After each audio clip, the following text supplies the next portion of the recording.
Sir काय सांगाल आपण शंकराचार्य यांची भेट घेतलेली पार्थ पवार यांच्या लग्नात? खासदार पार्थ पवार यांच्या विवाहाच्या संदर्भानं या ठिकाणी कोल्हापूर येथे येऊन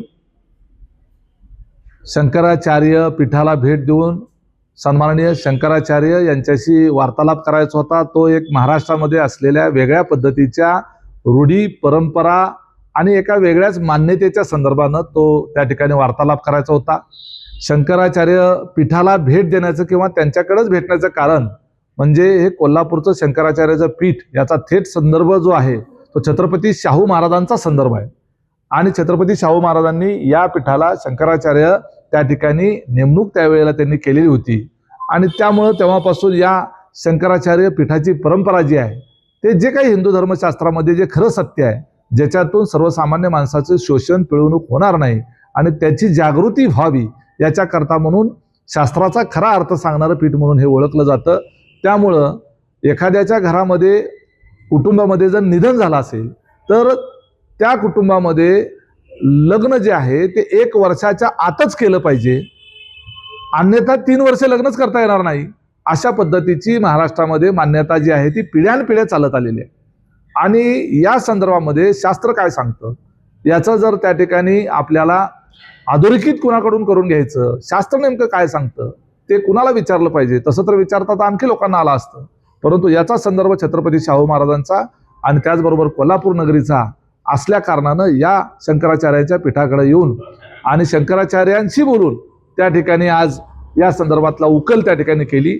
वास्तविक कुठल्याही धर्मशास्त्रामध्ये, आपल्या धर्मशास्त्रामध्ये, हिंदू धर्मशास्त्रामध्ये एखाद्या घरामध्ये निधन झाल्यानंतर 1 वर्षाच्या आतच लग्न केलं पाहिजे असं कुठेही शास्त्रामध्ये लिहिलेलं नाही, हे त्यांनी या ठिकाणी नमूद केलं। 1 वर्षाच्या आतही लग्न करता येऊ शकतं, 1 वर्षाच्या नंतरही लग्न करता येऊ शकतं। शुभ कार्य जे आहे ते करण्याच्या करता या बाबतीमध्ये कुठलंही बंधन नाही, फक्त एखाद्याचं निधन झाल्यानंतर निधनानंतरच्या ज्या विधी शास्त्रामध्ये सांगितलेल्या आहेत त्या विधी पूर्णपणे केल्या पाहिजेत असं त्या ठिकाणी शास्त्रामध्ये सांगितलेलं आहे। त्यामुळं खासदार पार्थ पवार यांच्या विवाहाच्या निमित्तानं महाराष्ट्रामध्ये असलेली एक चुकीची रूढी किंवा चुकीची परंपरा किंवा चुकीची पद्धत जी विवाहाच्या संदर्भानं आहे त्याची चर्चा व्हावी आणि त्याच्या संदर्भामध्ये लोकांच्या जागृती व्हावी याच्याकरता म्हणून हे ठिकाण निवडलं आणि त्या संदर्भामध्ये त्याची उकल देखील त्या बाबतीमध्ये आता झालेली आहे। आणि पार्थ पवार यांचा साखरपुडा जो आहे ज्याला एंगेजमेंट आपण म्हणतो तो साखरपुडा याच महिन्यामध्ये म्हणजे जुलैमध्ये 29 तारखेला तो साखरपुडा आहे। तो फक्त कौटुंबिक पातळीवरचा साखरपुडा त्या ठिकाणी समारंभ होणार आहे, घरातले अगदीच जवळचे नातेवाईकांच्या उपस्थितीमध्ये तो समारंभ पार पडणार आहे। त्यामुळे तो फक्त विशेष त्या ठिकाणी निमंत्रित जे आहेत कुटुंबातील लोक आणि अजून जे निमंत्रित असतील त्यांच्यापुरता तो मर्यादित अशा स्वरूपाच्या लोकांच्या करता तो समारंभ छोटेखाने होणार आहे। आणि लग्न जे आहे ते 27 फेब्रुवारी 2027 रोजी अजितदादाचं निधन झालं, त्या निधनाच्या नंतर 1 महिन्याने लग्न त्या ठिकाणी होणार आहे, ते बारामतीमध्ये होणार आहे। आणि त्यावेळेला अजितदादा परिवारावर प्रेम करणाऱ्या महाराष्ट्रातील तमाम लोकांना, सर्व नागरिकांना आणि त्याचबरोबर सर्व कार्यकर्त्यांना, सर्व नातेवाईकांना त्यावेळेला त्या ठिकाणी निमंत्रित केलं जाणार आहे। मुद्दा जो आहे त्यांच्या होणाऱ्या नववधूच्या संदर्भानं, त्यांच्या होणाऱ्या पत्नीच्या संदर्भानं मीडियामध्ये त्यांच्या नावामध्ये सुद्धा चूक करून टाकली आणि सांगत असताना घाई गडबडीमध्ये सुरुवात ज्यांनी केली त्याचीच री सगळ्यांनी ओढली। कायनात दारा असं नाव असताना कायनाथ धार अशा पद्धतीचं कायनाथ धार असा उल्लेख त्या ठिकाणी केला। त्या काश्मीरच्या आहेत म्हणून त्यांचं नेटिव्ह प्लेस काश्मीर आहे म्हणून सांगितलं गेलं।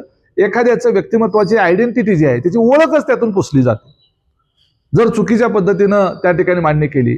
करोडो लोकांनी त्या दाखवलेल्या बातम्या बघितल्या आणि त्यातून त्या महाराष्ट्रामध्ये एवढ्या प्रतिष्ठित कुटुंबामध्ये येणारी सून, राज्याच्या उपमुख्यमंत्र्याची येणारी सून नेमकी कुठली आहे, ते काय करत होते, त्यांची पार्श्वभूमी काय, त्यांची कौटुंबिक पार्श्वभूमी काय, याच्या संदर्भानं जर चुकीची माहिती सांगितली गेली तर निश्चितपणे त्या आपल्या महाराष्ट्रामध्ये किंवा पवार कुटुंबामध्ये येणाऱ्या त्या वधूच्या दृष्टीनं ते थोडंसं त्रासदायक आणि सगळ्याच कुटुंबाच्या दृष्टीनं ते त्रासदायक त्या ठिकाणी होत होतं। त्यामुळे त्या बाबतीत देखील जी खरी माहिती आहे ती माहिती आपल्यापर्यंत पोहोचणं गरजेचं होतं। त्यांचं नाव जे आहे ते कायनात दारा असं नाव आहे त्या मूळच्या ज्या आहेत त्या चंदीगडच्या आहेत. त्या आता सगळं कुटुंब त्यांचं दिल्लीमध्ये असतं. त्यांचं शालेय शिक्षण जे आहे ते the British school, Chanakyapuri, new Delhi या अत्यंत नामांकित आणि प्रतिष्ठित अशा शाळेमध्ये त्यांचं शिक्षण झालं. त्यांचं उच्च शिक्षण जे आहे the London School of Economics and Political Science, लंडनमध्ये त्यांचं शिक्षण झालं. Bachelor of Science, International Relations आणि फर्स्ट क्लास ऑनर्स अशा पद्धतीचं त्यांचं उच्च शिक्षण झालेलं आहे. आणि ही London School of Economics and Political Science ही जी संस्था आहे ही सामाजिक शास्त्र, आंतरराष्ट्रीय संबंध आणि अर्थशास्त्र आणि सार्वजनिक धोरण या क्षेत्रातील जगातील अग्रगण्य विद्यापीठापैकी एक संस्था ती मानली जाते. हे देखील आपण लक्षात घेतलं पाहिजे. आणि त्यांनी NDTV मध्ये रिपोर्टर आणि एडिटर अशा पद्धतीचं त्यांनी काम देखील केलेलं आहे. त्यांच्या कुटुंबाचा रिअल इस्टेट आणि हॉस्पिटॅलिटीचा व्यवसाय आहे.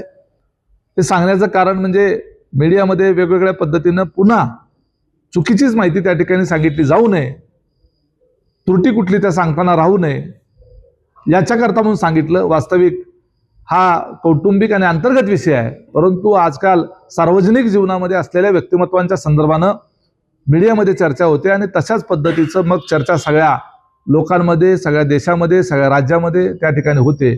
चुकीची माहिती दिली तर चुकीची चर्चा होते आणि चुकीची माहिती त्याच्याबद्दल त्यांच्या बाबतीमध्ये जाऊ नये हा एवढाच त्यामागचा उद्देश आहे. एका पत्रकाराने केलेली चूक नंतर त्याचीच रीत सगळ्यांनी ओढणं, त्यामुळं ज्याने कुणी चूक पहिल्यांदा केली ते देखील शोधणं गरजेचं आहे.